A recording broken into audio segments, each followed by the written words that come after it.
জাপানে এমন একটি দ্বীপ রয়েছে যেখানে শুধুমাত্র সাপেদের রাজত্ব চলে। এই সাপগুলো কেবল বিষাক্তই ছিল না, বরং এরা এতটাই ভয়ানক যে গোটা দ্বীপের অন্যান্য প্রাণীদের মাঝে আতঙ্ক ছড়িয়ে রেখেছিল। এদের কামড়ে প্রতি বছর কয়েকশো মানুষের প্রাণনাশ হয়ে যেত, আর এখানে সরকারের কাছে এর কোনো সমাধানও ছিল না।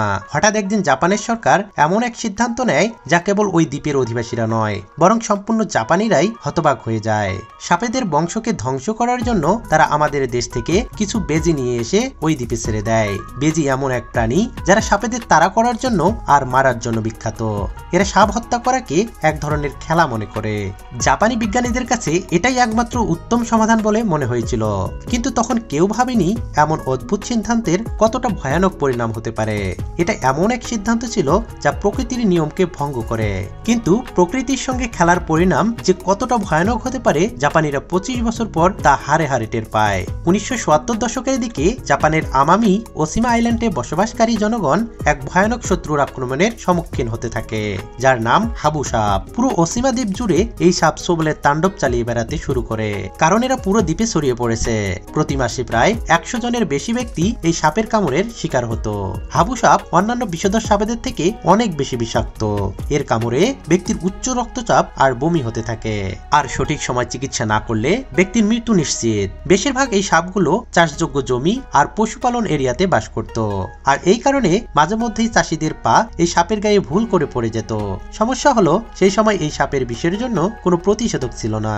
যদিও জাপানি বিজ্ঞানীরা এই সাপের বিষের জন্য অ্যান্টিডোট বানানোর অনেক প্রচেষ্টা চালায়, ফাইনালি তারা একটি প্রতিষেধক আবিষ্কার করে ফেলে। কিন্তু তারপরেও একটি বড় সমস্যা হলো এই মেডিসিনকে স্টোর করে রাখার জন্য প্রয়োজন হাইটেক মেডিকেল সেন্টার, যেখানে রেফ্রিজারেটরের জন্য বিদ্যুৎ প্রয়োজন রয়েছে। কিন্তু সাল 1980-এর দিকে জাপানের গ্রাম্য এলাকাগুলোতে এই ধরনের বিশেষ কোনো সুবিধা ছিল না। সাপে কাটা ব্যক্তিকে মেডিকেল সেন্টারে নিয়ে যাওয়ার পূর্বে রাস্তাতেই মারা যেত। পরিস্থিতি এতটাই ভয়ানক হয়ে যায় যে হাবু সাপের কামড়ের ভয়ে চাষিরা নিজের জমি ছেড়ে শহরের দিকে কাজের সন্ধানে বেরিয়ে পড়ে। ধীরে ধীরে এই দ্বীপ জনশূন্য হতে শুরু করে। জাপানের সরকার এক মহা সমস্যায় পড়ে যায়। তারা একটি এমার্জেন্সি মিটিং ডেকে ঠিক করে এই সাপের অত্যাচার থেকে দ্বীপটিকে রক্ষা করতে কিছু একটা করতে হবে। ওই সময় জাপানের এক বিজ্ঞানী একটি আজব আইডিয়া নিয়ে আসে। তিনি বলেন, এমন একটি প্রাণীকে এই দ্বীপে ছাড়া হোক যারা সাপেদের খেয়ে শেষ করে ফেলবে, আর তাদের বিষের দ্বারা ক্ষতিগ্রস্ত হবে না। জাপানের সরকারের এই নেচারের সাহায্যে নেচার কন্ট্রোল করার ক্রেজি আইডিয়াটি খুবই পছন্দ হয়, আর জাপানি বিজ্ঞানীরা অনেকগুলো প্রাণীকে বাছাই করার পর ফাইনালি সিদ্ধান্ত নেয় বেস্ট স্নেক ফাইটিং হিরো বেজিকে এই দ্বীপে ছাড়া হবে। সাপ আর নেউল এরা একে অপরের চিরশত্রু। এদের একবার লড়াই শুরু হলে মৃত্যু না হওয়া পর্যন্ত লড়াই চলতে থাকে, আর এই লড়াইয়ে সবসময় জয় প্রাণীটি হলো বেজি। তাছাড়া বেজিরা বিষাক্ত কোবরাদের শিকারের জন্য সুপরিচিত, আর এই হাবু সাপেরা কোবরাদেরই একটি রিলেটিভ। তাছাড়া বেজিদের দেহে একটি ন্যাচারাল ডিফেন্স সিস্টেম রয়েছে যা সাপেদের বিষ থেকে প্রতিরোধ করে তোলে। মানে হাবু সাপ যদি বেজিদের কামড়েও দেয় তারপরে এদের কোনো ক্ষতি হবে না। উল্টো হাবু সাপকে কেটে ছিন্ন ভিন্ন না করা পর্যন্ত এরা থামবে না। তাছাড়া বেজিদের একটি বিশেষ গুণ হলো এরা সাপকে কেবল তাদের পেট ভরানোর জন্য শিকার করে না, বরং এরা সাপকে হত্যা করে আনন্দ পায়।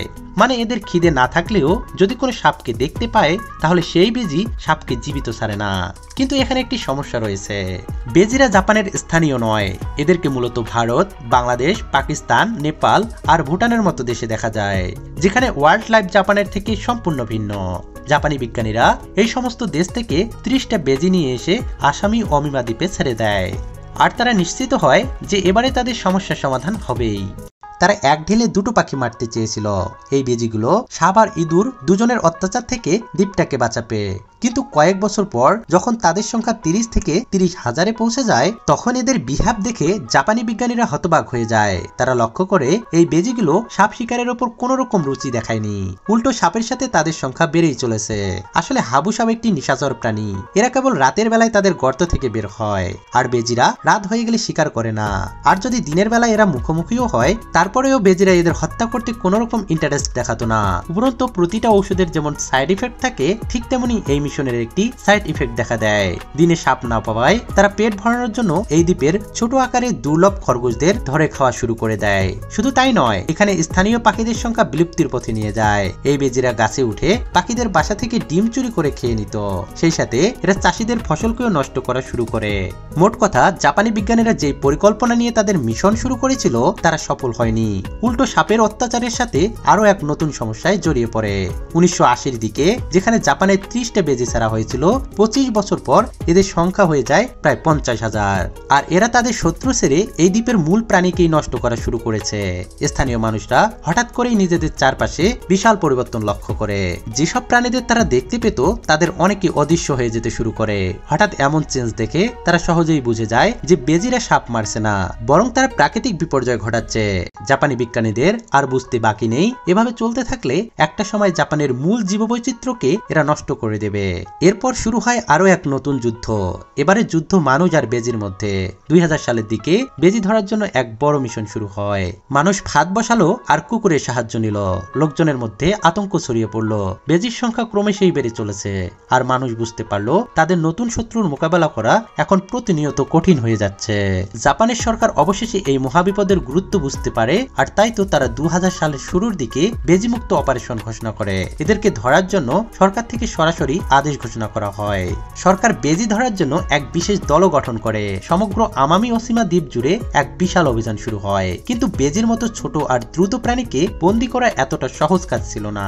এই কারণে জাপানি সরকার সেই এলাকাগুলোতে ক্যামেরা সেট করে রেখেছিল, যেখানে সব থেকে বেশি বেজির দল বাস করত। এই ক্যামেরার সাহায্যে বেজিদের যাতায়াতের প্যাসেজকে রেকর্ড করা হতো।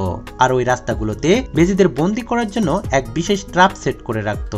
যেখানে এদের সংখ্যা বেশি সেখানে এদের পছন্দের খাবারে বিষ মিশিয়ে রেখে দেওয়া হতো, যাতে ওই বিষাক্ত খাবার খেয়ে বেজিরা মারা যায়। এর সাথে সাথে বেজি ধরার জন্য কুকুরদের ট্রেনিং দেওয়া হয়। আর এই ট্রেনিং প্রাপ্ত কুকুরগুলো বেজিদের বাসাকে খুঁজে বের করে ফেলতো। প্রতি রাতে এই দলটা দ্বীপে অভিযান চালাতে থাকে। আর অভিযান এভাবেই চলতে থাকে বছরের পর বছর।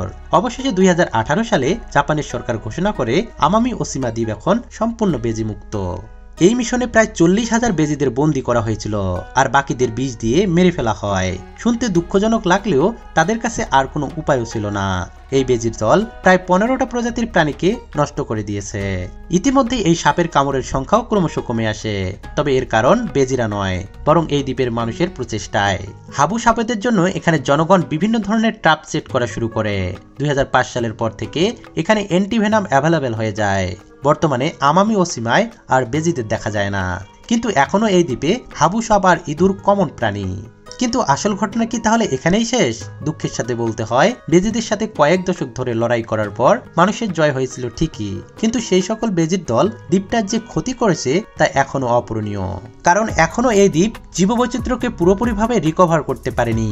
এই ঘটনা থেকে একটি শিক্ষায় পাওয়া যায়, মানুষ যত বড়ই বুদ্ধিমান প্রাণী হোক না কেন, নেচারের বিরুদ্ধে গিয়ে কখনোই তারা নিজেদের স্বার্থকে পূরণ করতে পারবে না।